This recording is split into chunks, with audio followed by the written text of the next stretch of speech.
Hello, it's Angela Kirby, and it's time to do the weekly Mandala Oracle. So, taking from my book, Creating Wisdom in Magic and Life and Love, an oracle, choosing an oracle out of the 54 that are within this book, and that will be the one that's relevant to us all this week coming. Okay, so looking at the weather in our emotionality and our world. What is it that we could do with knowing that would be of benefit? All right, so what is it we could do with knowing?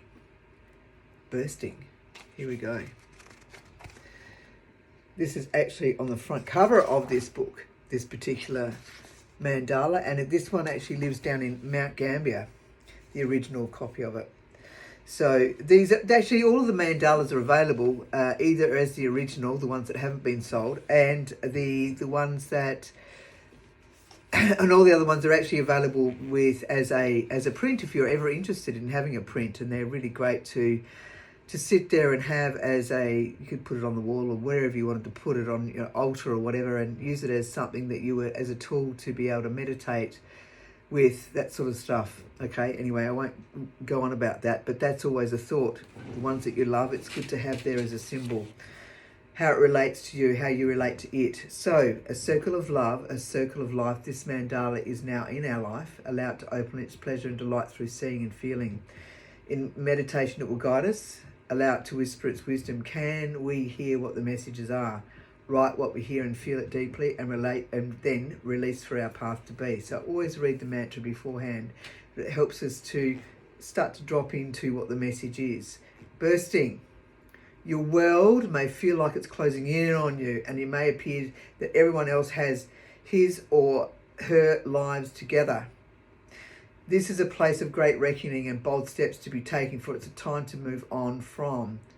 There is a bigger place, a bigger plan. You most certainly have not been forgotten. Creative pursuits connect you to your higher self, where any fear drifts away, reconnecting you to your path. Fear's a big one, isn't it? So sometimes it feels like your world has fallen apart and that you may have lost your way. Allow the dust to settle. For this is a great time to unclutter your life in all areas, from house cleaning, friendships that are worn out and stagnant,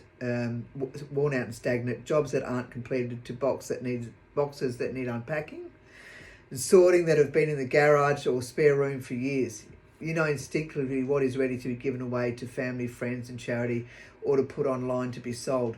This cleansing has you feeling fresh and enthused for your life once again, and the doors of opportunities open that had been previously closed. So burst into all that life has to offer. You know, I've certainly got a bag in the spare room that needs to be taken to the with old clothes, and there's a few other things that need to be moved on from. Yeah, so there's definitely some clearing of clutter and whatever. And I remember sometimes waking up in the middle of the night and there might be some fear going on or something that comes up. So in the fear arena, so I might have to actually get out of bed and take some emergency essence. So it's rare that it happens, but every now and then. And I just be with myself as I'm going through that, rather than going into being plagued by it. You know, sort of breathe in, feel it. You know, ask a question of what is this about. You know, monitor it for a little bit, and then decide what I need to do about it, if anything at all. Maybe it's just turning over and getting myself comfortable again. Anyway, life is very interesting. And if there's any questions that you'd like to ask me about this book or the work that I offer, please do. In the meantime, you be gentle and kind. Ciao, ciao.